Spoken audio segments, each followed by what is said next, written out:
So, welcome everyone, and thank you for being with us.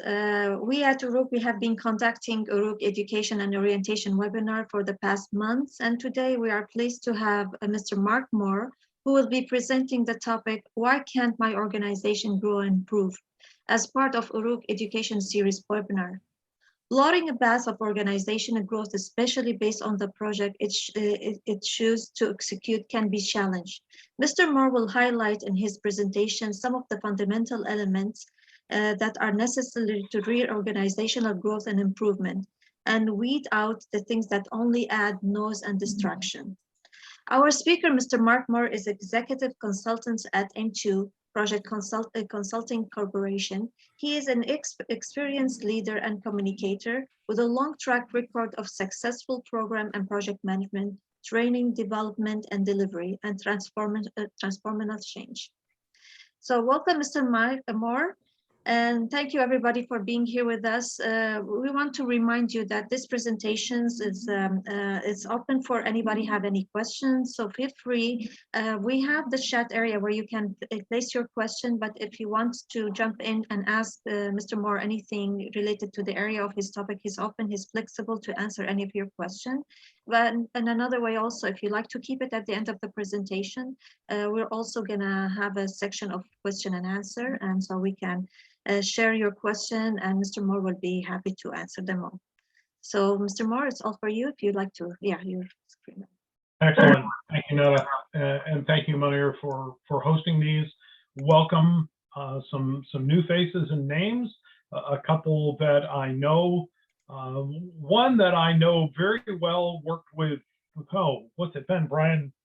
Almost, moving on 20 years ago now. But I'm happy to have you all join, and we're going to talk about why can't my organization grow and improve today. Just credit where credit is due. I did take this picture. That's Mingo Falls outside of Cherokee, North Carolina. Well worth the hike up the trail and up the steps to get that shot. I will say that. So what we're going to talk about today is we're going to cover various points. We're going to talk about barriers to change and growth. I'm going to present a simplified maturity model. We're going to talk a little bit about change as a choice. We're going to do some application on how you can climb the steps or the ladder of that maturity model. I'm going to lay out what's essentially a 4-point path that can help you get started. We're going to talk about some of the key aspects of trust and innovation. We're going to talk about vision and what we call a 4D model in terms of flow and the flow framework that I practice.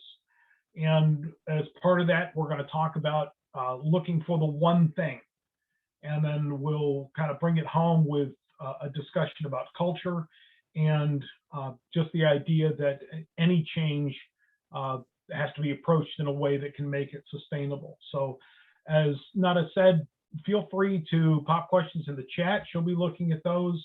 And if you want to comment on something, I've got my eyes on this screen. You can certainly raise a hand, and we'll talk interactively. So let's go ahead and start in through here. So I've laid out 5 barriers to change.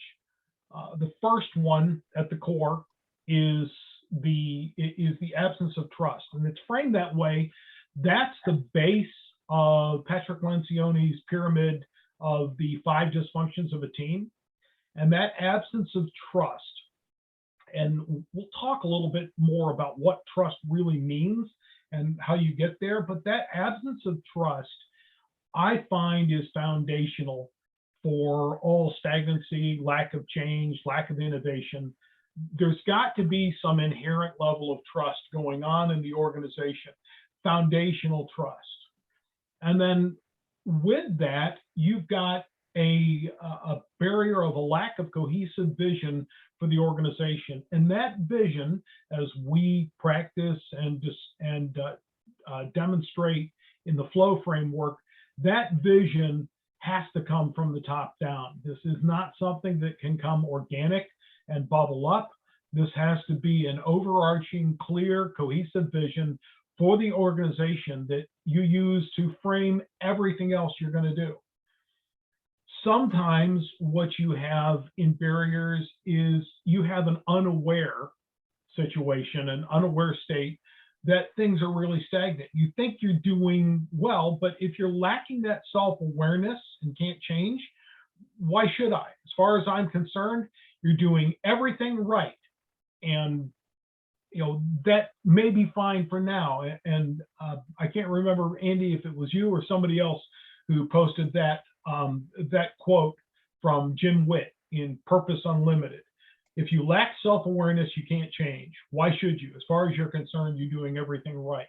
So that fundamental lack of being aware that change is needed, that change is possible, that change would even be a good thing, that's a big deal, and that can be a significant barrier. And then the difference between complicated and difficult, people will say, well, it's just too difficult. It's too complicated. And at the core, it really isn't. Now, I will tell you, sometimes that change is hard. It's going to take work. It's going to take discipline. It's going to take, as we'll talk about some of the application, both unlearning and relearning the right way. But sometimes we mask it and we throw up this barrier of, well, it's too complicated. Well, no, the problem is that it's hard, and we're just not in a mindset. We're not in a framework. We're not in a position to take on something hard. And so we make it complicated and difficult instead, and we shy away from it. And then you get to that core problem of complacency. And this can be multidimensional. You can have active or passive complacency, that active complacency which resists change, or the passive, which again, paired with that unaware of the stagnant state of things, can be pretty well terminal to an effort for change.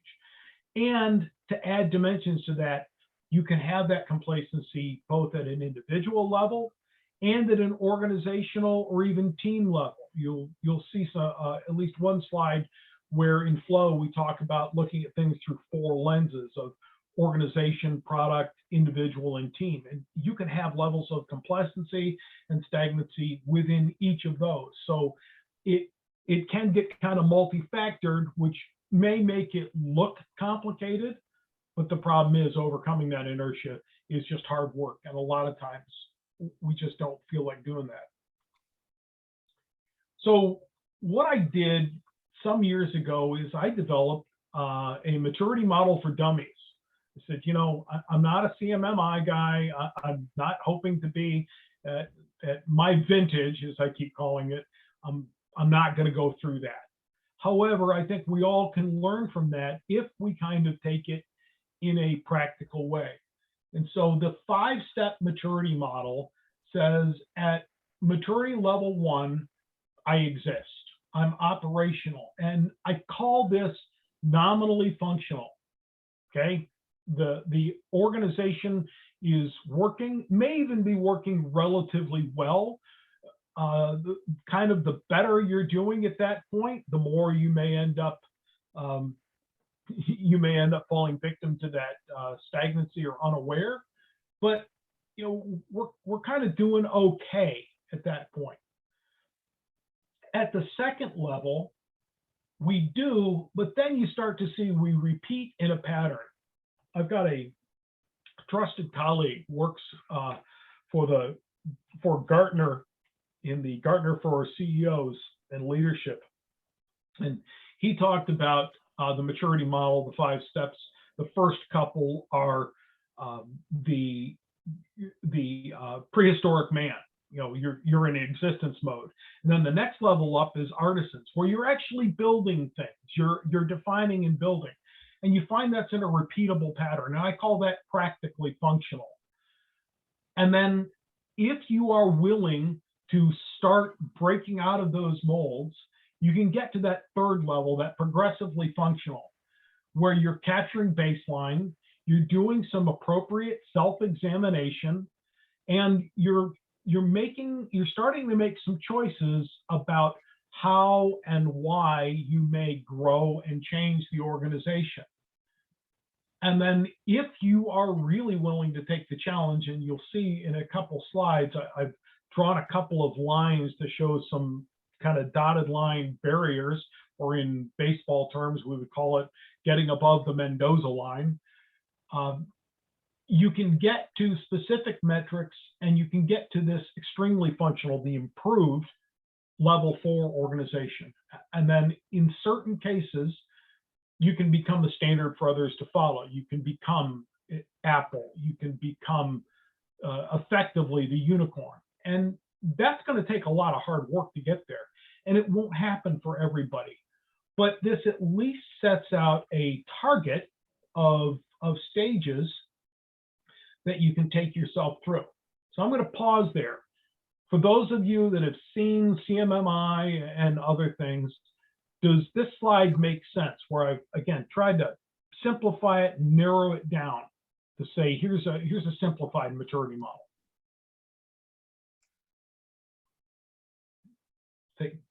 Take silence is golden on that. All right, so what happens next? Well, it's going to take decisions and actions. It is a choice to grow. And the first thing you're going to run into is this idea of, I have to commit to doing something other than what I'm doing now. I have to really grasp the idea and come to terms with what I'm doing isn't working. That status quo isn't working, or isn't going to work anymore. If you go back to that Jim Witt quote, if you lack self-awareness, you can't change. Why should you? As far as you're concerned, you're doing everything right. I think that can really resonate here when you come to the task of taking on the choice to grow and change. And then the idea of, I can't have meaningful change without appropriate disruption. Now notice I didn't just call out disruption. We don't want disruption for disruption's sake. We want to have specific purposes in mind. And those are going to change over time as we break out of the molds, and as we attempt to plot a path to what growth can look like. And key to this, as we'll see as we progress through this deck and this discussion, is moving forward toward vision, big capital V vision. And absolutely, Elsadig will this, I believe this is being recorded. Manor will put this up on a YouTube channel, and I'm more than happy to pass this around this deck and make certain that people can use it and understand it. I'd love to entertain further discussion. So I've got to move towards that vision, that top-down, clear, cohesive vision of what is this organization supposed to be doing, and that's got to be future-looking. And then the idea of, I have to look beyond my immediate closed-loop system. One of the groups that I meet with regularly, we have a virtual coffee on Fridays, and several weeks ago we walked through a model from MIT. Peter Senge, in his book The Fifth Discipline, highly recommended. You'll still find it in print, paperback.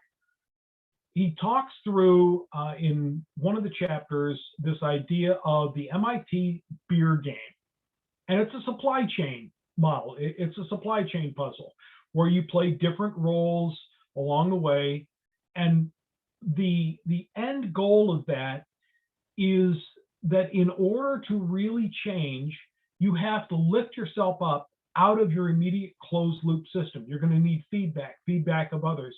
You're going to need to understand the impacts of other things happening in your world and in the world around you that could have an impact, and be willing to weed out the noise and make that happen, and really look to that. So looking beyond your current closed loop system so that you can actually you can find and plot a path to better change.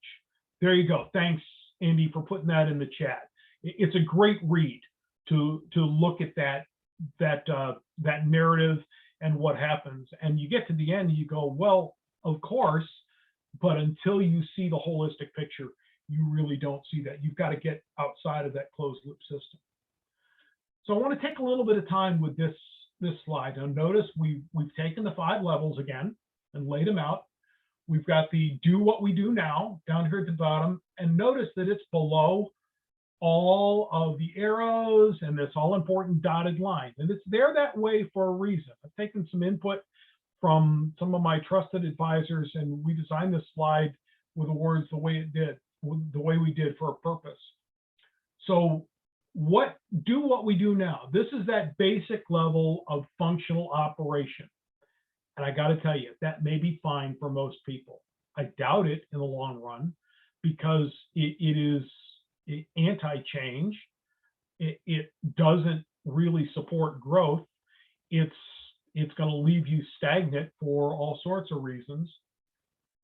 But in order to begin doing it better, I've got to begin the idea of learning and exploring change. And that means 2 things. That means unlearning things that aren't working. Remember, getting out of that closed loop system, getting out of the stagnancy, the doing something other than what I'm doing because I acknowledge the status quo is not working, and then relearning in better ways, more proper ways to measure, implement, and repeat. And as you grow, get here to this 3rd level where I do it differently. And I put myself in a position where I can accelerate learning, I can have new thinking, and I can actually plan for change that's sustainable, change that's substantial.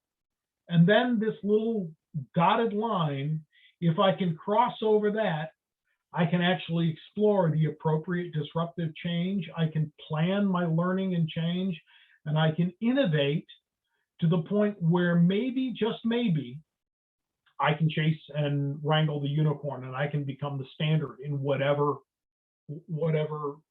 realm I'm in. So if you take that little 5-step maturity model and relook at it this way as you advance up the stair steps, you can see that it's going to take work. It's going to take discipline. It's going to take embracing change. It's going to be hard. It won't necessarily be complicated or difficult, but it isn't going to come. It isn't going to come by accident or happenstance, and it certainly isn't going to come naturally for many companies. I'm going to pause there again. Now, those 2 slides together, the original maturity model and this one applied, those are kind of at the heart of part 1 of this whole discussion. And I just want to pause there, see, does anybody want to come off mic, ask any questions about that, make any critiques or thoughts? What are you seeing so far?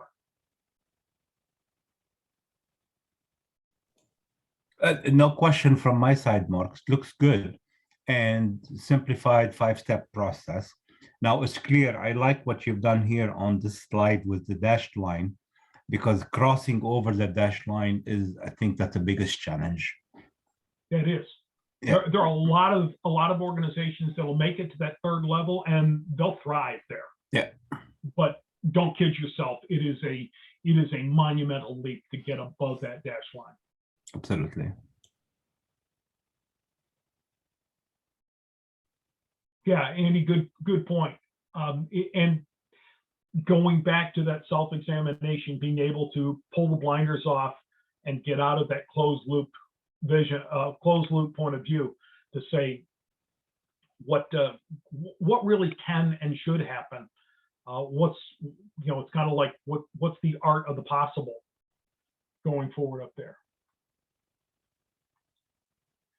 So how it begins, and again, this is changing course. This is a choice. Sophia, I actually relate with the content of the 2 slides. Organizations where none of them have been done. Yeah, and that's a problem. You can see why I'm saying this can't just be organic. If I find it needs to be organic and I'm the only one advocating for this level of change, I probably need to buff up my resume and hit up my network and find another situation, because it's going to be challenging to change from the bottom up. We're talking big and sustainable change. Not that we can't make little impacts, but this is something a little bit bigger. Thanks for that comment. So kind of 4 steps. And this really comes with trust, vision, innovation, and flow. The idea of trust. There is a certain level of trust that is granted, but it's never guaranteed. Never take it in a complacent state. And you have to grant a certain level of trust. If there's absolutely no trust to begin with, granted or otherwise, you're going to struggle with all of this. And if you've been in organizations that are not built on a culture of trust, as we'll see on the next slide, you're going to get stuck really, really fast. So there's granted trust, and then there's earned trust beyond that. And that's trust that comes from working together. I've got several here on the call I consider part of my LinkedIn cyber posse, because we bat things off against each other often. We know each other's sweet spots. Some of us have even had one-on-one calls to kind of vet out some ideas. And there is some earned level of trust. And there's not always agreement, but we understand where the complementary aspects are, and we can leverage that. And then there's that idea of sustained trust, the sustainable level that fosters team growth and improvement.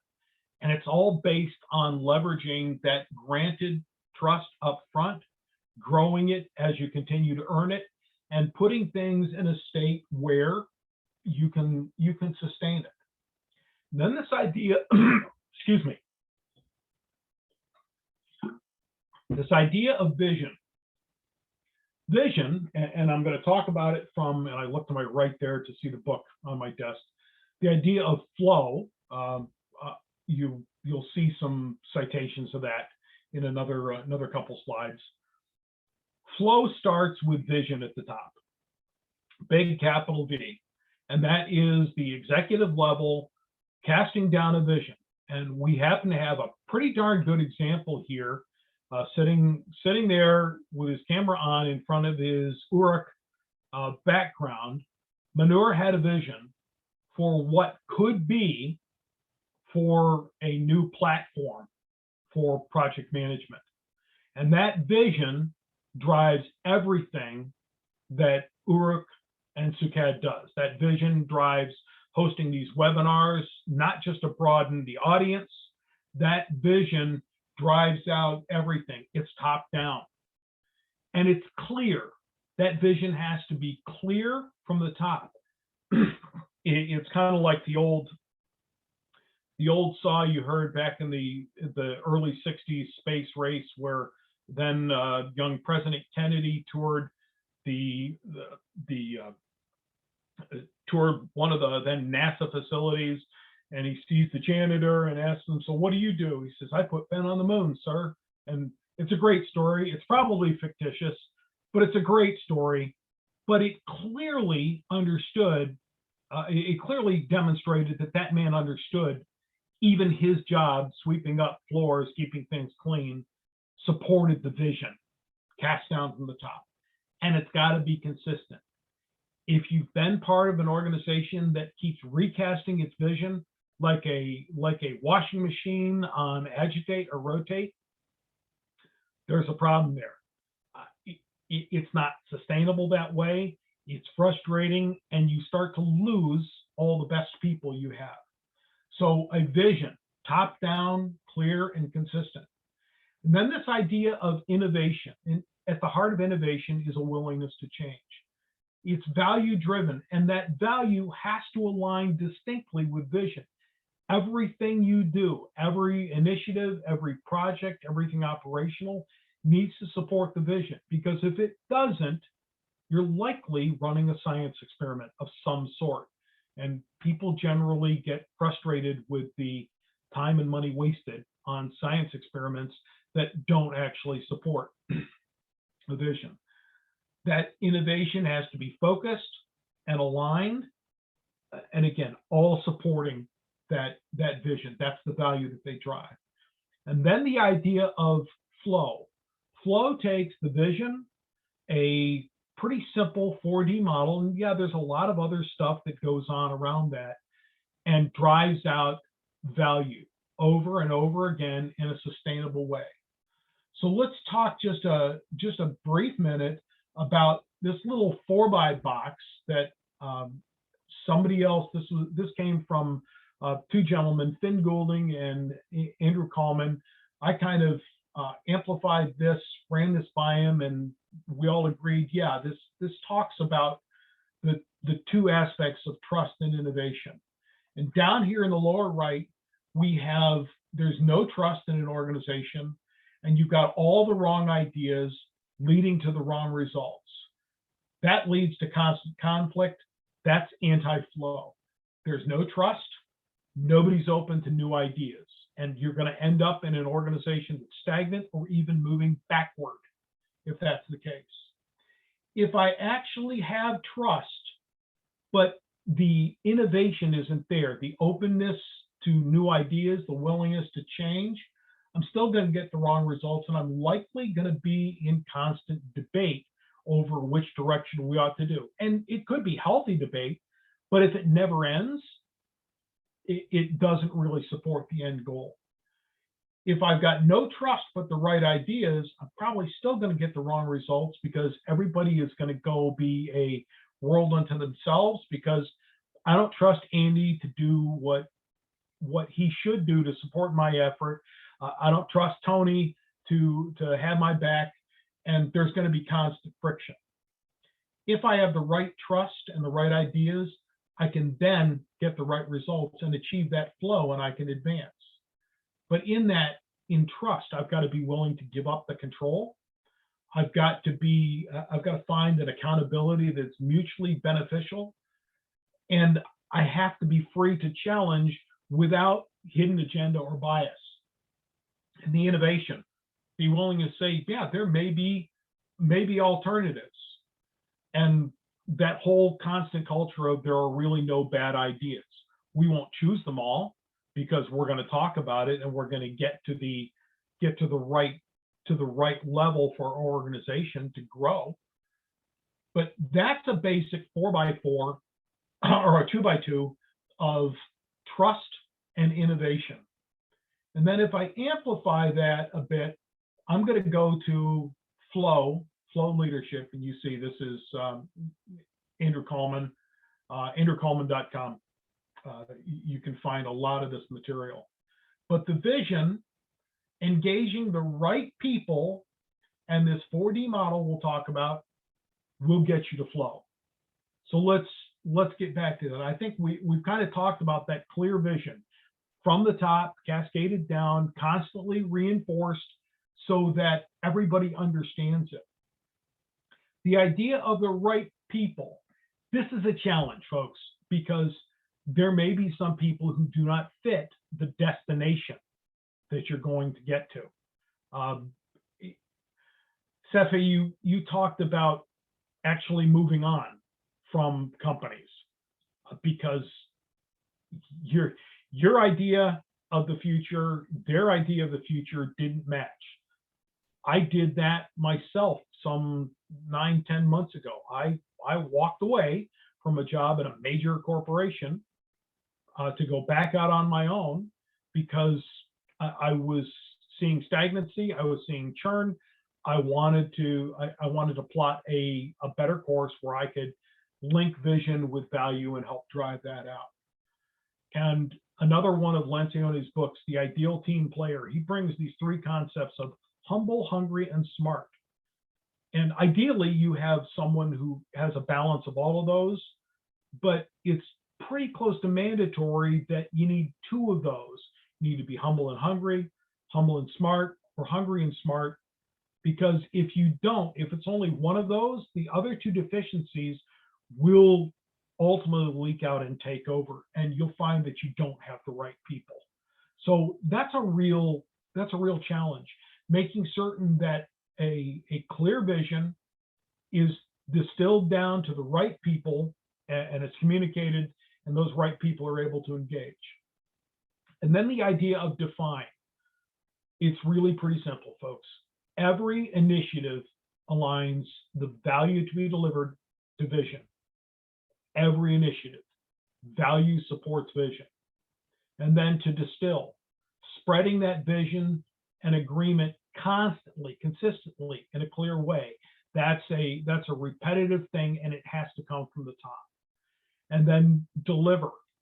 Focus on the value that results in the vision being that the vision set in motion, and keep on driving, keeping the team aligned and focused on those goals. That's the 4D model. That's vision plus the right people plus the 4D model will get you to that state of flow, and it's going to look different for pretty much every company, and yet the core concepts are really not that complex. It's just hard work. I could bring Andrew Coleman on, and he could give you case study upon case study of some major global corporations like Nokia, where they really didn't catch this. And how many of you own a Nokia cell phone anymore? I know they're back at it right now, but they were once a leader in that. Not so much. Now they're playing catch up. So that's where the biggest hurdles tend to be. Yeah, and I think that's a good point, Andy. He says finding people with a heartbeat is a challenge. I've recently commented on some threads on LinkedIn where we talked about people, and somebody was saying, don't ever talk about salary on your first, on your first 2 interviews. I said, only talk about on the third. I said, well, you need to know, just like if I'm going for a mortgage, I need to know if this house is in my price range, what I'm approved for. But even more than that, if it's taken 3 interviews to select candidates, you're probably in trouble as it is. That's an organization that doesn't have a clear vision. And yes, salespeople do qualify prospects early, and they'll grade them, and they'll keep lesser quality prospects on the back burner and revisit them. But a good salesperson knows who's going to hit, and you're right. I think right now, finding the right people, even if you have that absolute crystal clear vision from the top, I think people is probably the biggest challenge to right now in getting to that idea of change and growth. This slide I put in here. Again, we talked about this on our Friday morning coffee. It's the idea of flow and finding the one thing. And you could make this slide up of as many CX level positions as you want. But the idea here is the CEO. What's the CEO's focus? Well, the question I came down to is the CEO should be asking, where do we need to be? Forward thinking. Lencioni's book, The Motive, I just finished. Another great one. Probably one of the easiest reads I've run across of his. The CIO. When can we deliver? The CFO. What's the ROI? How much is it going to cost? The COO. You've got all sorts of possibilities. The idea is to find change. I need to take that top-down vision, find the intersection of all of these, and what's the one thing that we can do next or do first that drives out value and supportive vision that is agreed to across all the C levels. And it comes down to eliminating the biggest pain points, being able to speak the language at that C level, making certain they have a personal, a sense of personal story ownership of what that vision is going to look like. And it really helps if you can bring relevant experience that engages them. I had a manager decades ago tell me that time would actually heal the problem of me not knowing enough, because Here I sit 35 plus years after that, multiple industries. I've seen a whole lot more. And I know there are several on this call that have seen a lot, and being able to engage with others in your network and help bounce ideas off them. So yeah, we're seasoned. Yes, vintage. We're vintage, Andy.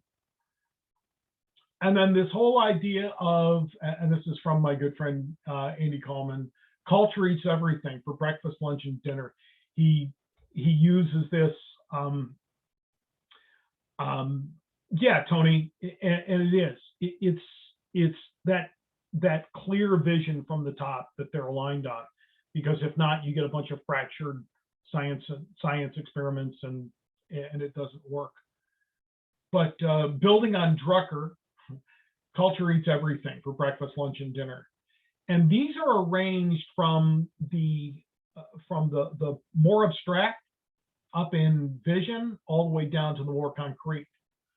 And threaded throughout this is the idea that you'll see a lot of pseudo change out there in organizations, fake change. What you need to do is you need to learn to discern what genuine change looks like. Because as you cascade down through vision and mission, purposes, an organization's core values and attitudes and their strategies that drives out value and goals and objectives, those become a catalyst for change and growth. And it really does speak to how culture plays out. If the culture, if I flipped all the way back to the 5-level chart, if the culture is content to remain stagnant at a level 1 or 2, none of this ends up mattering. If you want to find an organization that really has this kind of a cultural mindset, your next hard task may be to go search that out. So in looking at this, you've got to get to something sustainable. Sustainable change and growth, that idea of achieving flow, says I have to be aware of my current position, how I am producing and delivering that value that is always distinctly aligned to vision, and the ever-changing circumstances I'm going to encounter as I progress. To be unaware of these things means that I'm going to remain stagnant. And again, it won't be easy, but it doesn't have to be complicated. It can happen. I've walked you through a kind of a blitzkrieg framework of this at a 30,000 foot level. There is a whole lot of deep diving that can happen on this. But I want to thank you for your time and attention over the past about 35, 40 minutes. And we've left plenty of opportunity to open up mics and go back to any slides you want to, and the ubiquitous questions. So once again, thanks, Munir and Nada, for inviting me to be part of this series. Thank you, Mark. So we're open for question if anybody wants to ask question or share ideas, anything. We'd be happy. Mark would be happy to answer any or comments on what you have in mind.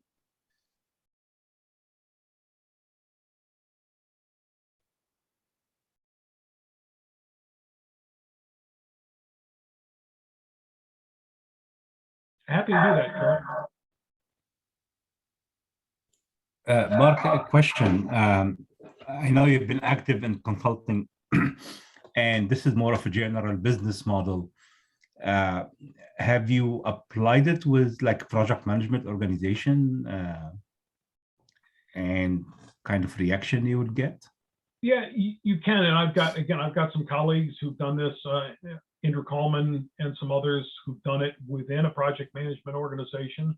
The challenge there is that if they're encapsulated and it doesn't go any higher than that, that they're really not acting out of a clearly communicated vision from up on top. And you'll see me post on this on LinkedIn when somebody says, hey, I've just been asked to run a new PMO. I'll ask them which C-level is sponsoring your PMO. Because if the answer is, well, it's not, there isn't a C-level doing that, isn't sponsoring, giving direct support to it, my next step, my next advice is update your resume because you're being set up for fall willingly or unwillingly. Yeah, the clock is ticking down on that. So you can definitely make this happen at a lower level, but it takes the same kind of steps. But if the organization itself is stuck at a 1 or a 2 and they're really not interested in moving up, it's going to be really, really hard. It's going to be a difficult hill to climb or to sustain that. And I think what you're saying there support the idea. What we keep telling people is that basically, look, if there is a problem in the organization, a PMO may not be able to solve it for you. Right. And you'll find them lather, rinse, repeat, and that PMO will fritter off into the dust and come back sometime later. Yeah, you've got, and good point, Tony. That vision has to be refreshed. It's a constant. It isn't a one and done. I think some of us have seen organizations where the vision is a one and done thing, and then it itself becomes stagnant and complacent, and then nobody moves forward again.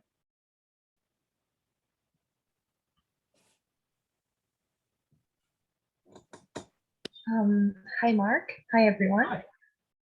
Hi. So thank you so much for this presentation. It's been really helpful and really insightful. As I said, I've been in a situation where I was in the bottom line and I had a lot of things to do in the organization. I've been seeing a lot of things, but unfortunately, I wasn't able to bring any change or any help to the organization. That was unfortunate, but there was nothing to do from my position. I was actually a project manager, but the managers above me were not active and they were not participating in anything into setting like the vision or anything else. So that kind of experience, as we were working with other organizations, actually like public organizations, to set their processes for entrepreneurship accompaniment kind of thing. So from that kind of experience, the thing that I've learned, that the majority of organizations didn't have any process or any kind of process, and they don't put anything into practice to actually grow or improve their organizations. So what I decided to do is to be a consultant in process setup or layout. So what I want to say is that if you have one advice for me to how to get perfect the process layout, what the advice could be? From what I'm hearing you say, I think one of the key things is right up front, get a willingness from an organization to do this word here, a willingness to unlearn. That goes back to this idea that what I'm doing now isn't working or isn't working well, and I become complacent about it, and I'm gonna have to unlearn some bad things, bad practices. If you've reared children, if you've trained a dog, you know that there are times where you have to go backwards and unlearn something, and go forward again. So that's key. And when we hit upon that concept, the unlearning, and then it's relearning in a better way, in a more sustainable way. And then, as Tony said, to constantly recheck where you are to make certain that you're doing the right things. But that unlearning, I would say, is, I think that's key. Key factor, yeah. Yeah, and find, yeah, look for what Andy's putting in the chat to me. Where are they dissatisfied? I had on one of the slides, find the big pain points on that CX level Venn diagram. Find the big pain points and say, how can we approach that? How can we find change that will eliminate or alleviate the pain? But sometimes they're going to have to feel the pain and have to be willing to go through that so that they can unlearn things that you shouldn't do. Mm-hmm. Yeah. Thank you Great so question. much, Mark. Yeah, thank you so much, Mark.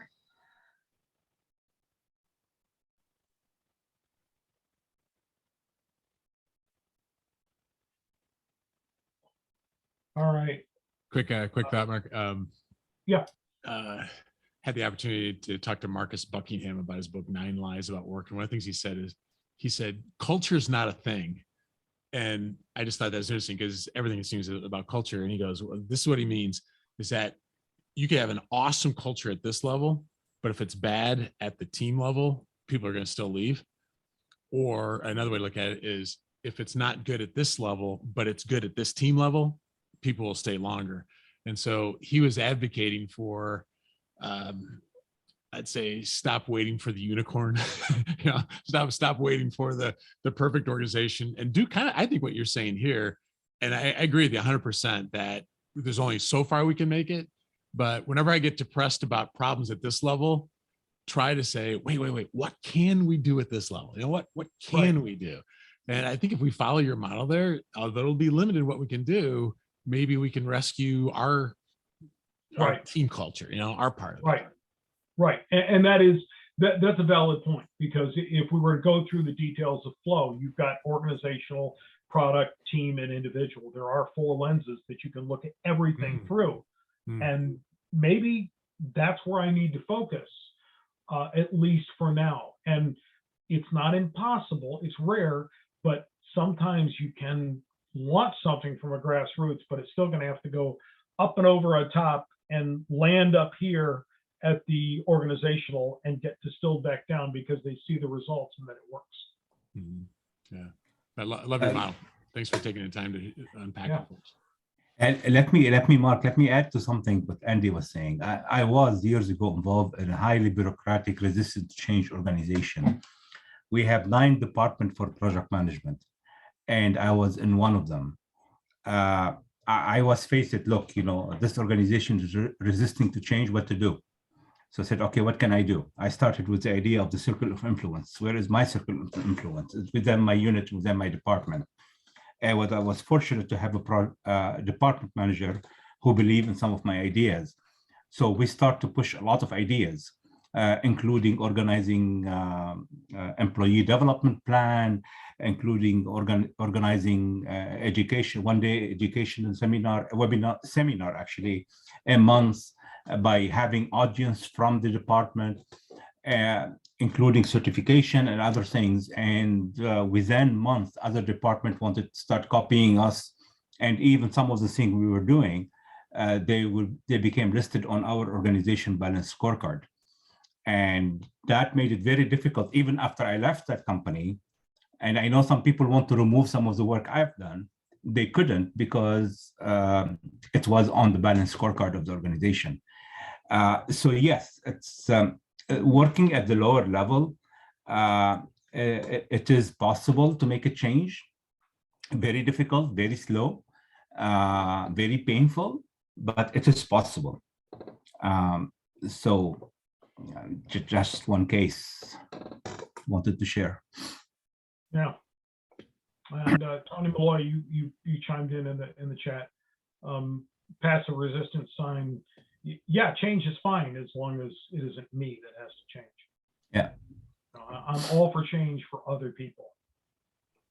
But it dawns on me, Steve Keister, how often does a quick bank in an airplane work out the way you expect it, as opposed to planning it out and and doing it on a proper arc. Yeah, very much so. Definitely that right. Yeah. So I've got my my email website up there. I'd be happy to connect with anybody from on LinkedIn. Just add a note, say it was based on the webinar, just so that I don't have to go back and look. I think I'm already connected to probably over half of you on here now. And I appreciate the platform from Uruk. Looking forward to what they're going to be doing, what they're going to be offering, and I look forward to other educational in this series. Thank you, Andy. He just put my LinkedIn profile link out there. So I'm willing to stick around, chat on any other questions, but I know we're almost to the top of the hour, and I appreciate people carving out time out of their day. And if you email me or hit me up, I'm more than happy to share a copy of this presentation with you. Well, thank you, everybody. Thank you for being here with us. We hope this webinar was informative and for your benefit. And of course, as we mentioned, that this webinar, it's been recorded and we will post it tomorrow. It will be available. We will have it on LinkedIn, and we have it also on the YouTube channels that we also have. So we will have it in different social media. So you'll feel free to, to go through it, read it, and you have the material on the slide. Thank you, Mark. It was very, very informative. And I would like to remind everybody that we also have our upcoming webinar, which will be Uruk Orientation Solution webinar on the 18th of May, and it will be presented by our Uruk CEO, Mr. Munir Ajam. So we hope that we will see you on the 18th.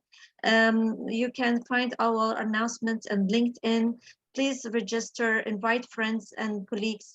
We will be happy to have you in our next webinar, where you learn more about Uruk platform, and you will see the features and benefits that we are offering, and additional to what Munir will share with you with a way to be a partners with us and, to support Uruk as well. So thank you, everyone, and we hope we will see you next week. Thank you. Thank you all. Thank you from my side.